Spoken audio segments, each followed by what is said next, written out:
Welcome to our channel. Today we how to save on flights with JetBlue, quick tutorial step by step clearly. Start by visiting the JetBlue website or opening the JetBlue app on your device. Input your departure and arrival cities in the search fields. Select your desired travel dates. Choose the number of passengers traveling. Click the search button to find available flights. Review the flight options presented.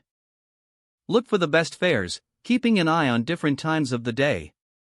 Consider flexible dates to see if flying a day earlier or later offers a better deal. Use the low fare calendar feature if available, to identify the cheapest days to fly. Check for any ongoing promotions or deals on the JetBlue homepage. Sign up for JetBlue's email alerts for exclusive offers and discounts. Join the JetBlue TrueBlue loyalty program to earn points on your flights. Redeem those points for future flights to save money.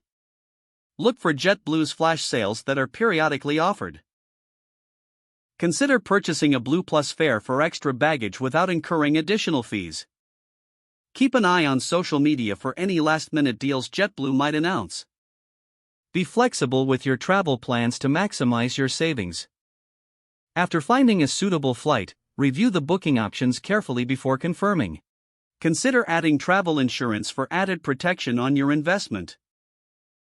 Finalize your booking and enjoy your JetBlue flight savings. If the page does not load, refresh the browser or try again in a private or incognito window.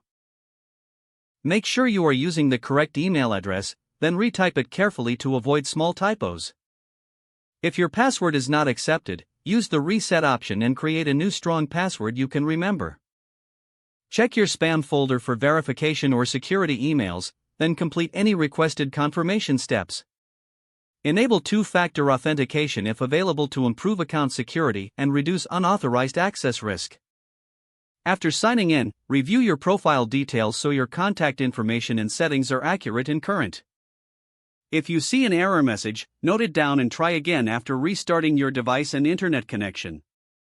Log out when you finish, especially on shared devices, to keep your account and payment information secure. Don't forget to like this video and subscribe to our channel for more step-by-step tech guides.